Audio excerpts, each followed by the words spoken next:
Cricket के खेल में आउट, नॉट आउट और इसके जैसे बहुत सारे डिसीजंस अंपायर लेते हैं और ये तो हमें पता ही है कि ऑनगोइंग मैच में 2 अंपायर क्रिकेट ग्राउंड पर मौजूद होते हैं, लेकिन इसके अलावा एक और अंपायर क्रिकेट ग्राउंड के बाहर बैठा होता है जिसे हम लोग थर्ड अंपायर कहते हैं। लेकिन क्या आपको पता है कि थर्ड अंपायर का कॉन्सेप्ट क्रिकेट इतिहास में कब शुरू किया गया और वो पहला ऐसा कौन सा खिलाड़ी था जिसे क्रिकेट इतिहास में थर्ड अंपायर ने सबसे पहले आउट करार दिया था? तो चलिए मैं आपको बताता हूं। थर्ड अंपायर का कॉन्सेप्ट 1996 के वर्ल्ड कप से शुरू किया गया था, यानी कि 1996 के वर्ल्ड कप में सबसे पहले यह कॉन्सेप्ट लाया गया था और सचिन तेंदुलकर वो पहले खिलाड़ी थे क्रिकेट इतिहास के जिनको थर्ड अंपायर ने आउट दिया था। गाइस, ये अमेजिंग फैक्ट जान के आपको कैसा लगा चैट सेक्शन में जरूर लिखिएगा और ऐसे अमेजिंग वीडियोस के लिए यूट्यूब पे हमारे चैनल को सब्सक्राइब कर लीजिएगा और अगर आप इंस्टाग्राम पे देख रहे हैं तो मुझे फॉलो करना मत भूलिएगा। मिलते हैं अगली वीडियो में। उसका जन्म मुंबई के एक चोल में एक स्टंटमैन के घर पे हुआ। पिताजी को काम के इतने पैसे नहीं मिलते थे, इसीलिए वो चाहते थे कि उनका लड़का कम से कम पढ़ लिख कर एक नौकरी लग जाए। इसके लिए उसने इंजीनियरिंग की पढ़ाई पूरी की, लेकिन इसी दौरान जब उसे एक जॉब का लेटर मिला तो उसने अपने पैशन के लिए उस जॉब के लेटर को फाड़ते हुए कहा कि वो 9 से 5 की नौकरी के लिए नहीं बना है। इसके बाद उसने गैंग्स ऑफ वासेपुर में एज एन असिस्टेंट काम शुरू किया और फिर पीछे मुड़ के कभी नहीं देखा। मसान मूवी से उसने सबका ध्यान अपनी तरफ खींचा, राजी मूवी से सबके दिलों में जगह बनाई और संजू मूवी के कमली किरदार से उसने सबको रुला के रख दिया।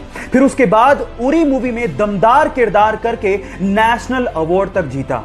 3 साल पहले जिसे कोई जानता तक नहीं था, आज उसने अपनी एक्टिंग और अपनी मेहनत से करोड़ों दिलों में जगह बना ली। विकी कौशल के इस मेहनत के लिए 1 लाइक तो बनता है।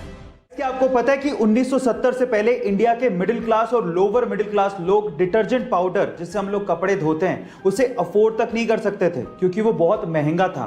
और फिर उसके बाद आए करशन भाई पटेल अपना डिटर्जेंट पाउडर लेके जिसका नाम था निरमा, और निरमा ने डिटर्जेंट पाउडर को हम जैसे लोगों के लिए अफोर्डेबल बनाया। मजे की बात यह है कि करशन भाई पटेल ने निरमा को अपने घर पे ही बनाया था और तब वो कहीं नौकरी करते थे और नौकरी पे जाते वक्त और नौकरी से वापस आते वक्त वो निरमा के डिटर्जेंट पाउडर को जगह जगह पे बेचा करते थे। और इतने हार्ड वर्क के बाद आज वो 21,000 करोड़ रुपए की संपत्ति के मालिक हैं।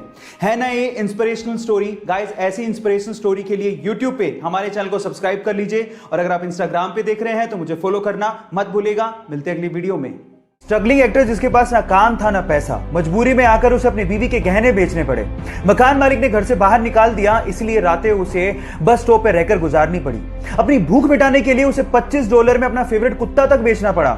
लेकिन एक दिन उसने मोहम्मद अली का मैच देखा, उससे इंस्पायर होकर 20 घंटे लगातार बैठ के उसने स्क्रिप्ट लिखी और स्क्रिप्ट को लेकर एक प्रोड्यूसर के पास गया। उस प्रोड्यूसर को स्क्रिप्ट इतनी पसंद आई कि वो उसके लिए $1,25,000 देने को तैयार था। लेकिन इस बंदे ने शर्त रख दी कि इस मूवी में लीड रोल वही करेगा जो कि प्रोड्यूसर को नागवार था।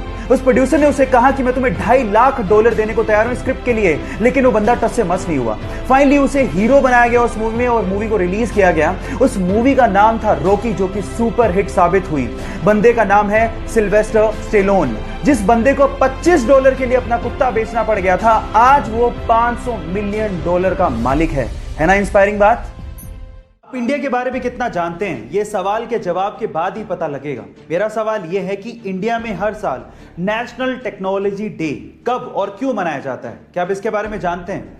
चलिए मैं इसका जवाब देता हूं। इंडिया में हर साल 11 मई को नेशनल टेक्नोलॉजी डे मनाया जाता है। और क्यों? उसके पीछे का कारण यह है कि 11 मई 1998 को पहली बार भारत ने वैश्विक दबाव के बावजूद भी पोखरण में परमाणु परीक्षण, वो भी सफल परमाणु परीक्षण किया था। और यह परमाणु परीक्षण दुनिया के सबसे सफल सीक्रेट मिशंस में से एक माना जाता है, जिसके बाद भारत को परमाणु शक्ति के तौर पर उभरने में मदद मिली थी। क्या इसके पहले तक यह इंटरेस्टिंग फैक्ट आपको पता था? और अगर नहीं पता था तो चैट सेक्शन में जरूर लिखिएगा और ऐसी अमेजिंग वीडियोस के लिए यूट्यूब पे हमारे चैनल को सब्सक्राइब कर लीजिएगा और अगर आप इंस्टाग्राम पे देख रहे हैं तो मुझे फॉलो करना मत भूलिएगा। मिलता है अगली वीडियो में। गाइस, एक सवाल पूछता हूं, क्या आपने कभी जेसीबी देखी है? नहीं, सवाल ये नहीं है, ऑब्वियसली आपने देखी होगी। असली सवाल ये है कि जेसीबी इसका मतलब क्या होता है, इसकी फुल फॉर्म क्या है? क्या आप जानते हैं? चलिए मैं आपको बताता हूं। देखिए, जेसीबी की फुल फॉर्म है जोसेफ साइरिल बॉम्फोर्ड। अब सवाल यह है कि जेसीबी की अजीब सी फुल फॉर्म आखिर बनी कैसे? तो मैं आपको बताता हूं कि जिस कंपनी ने जेसीबी को बनाया था उसके फाउंडर का नाम जोसेफ साइरिल बॉम्फोर्ड ही है। क्या इसके पहले तक ये अमेजिंग फैक्ट आपको पता था? और अगर नहीं पता था तो चैट सेक्शन में जरूर लिखिएगा। और ऐसे अमेजिंग वीडियोस के लिए यूट्यूब पे हमारे चैनल को सब्सक्राइब कर लीजिएगा। और अगर आप इंस्टाग्राम पे देख रहे हैं तो मुझे फॉलो करना मत भूलिएगा। मिलते हैं अगली वीडियो में। अक्सर आए दिन हमारे सामने अलग अलग तरह के मेम्स आते रहते हैं और हम लोग मेम्स को एंजॉय भी बहुत करते हैं। और डेफिनेटली आप लोगों ने किसी ना किसी मेम में ये हंसता हुआ आदमी का चेहरा तो जरूर देखा होगा।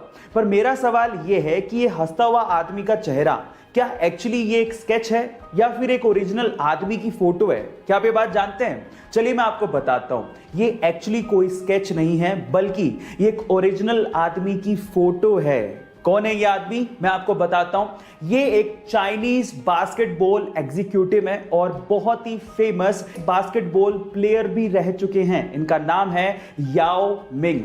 क्या इसके पहले तक ये फैक्ट आपको पता था? और अगर नहीं पता था तो चैट सेक्शन में जरूर लिखिएगा। और ऐसे अमेजिंग वीडियोस के लिए यूट्यूब पे हमारे चैनल को सब्सक्राइब कर लीजिएगा। और अगर आप इंस्टाग्राम पे देख रहे हैं तो मुझे फॉलो करना मत भूलिएगा। मिलते हैं अगली वीडियो में।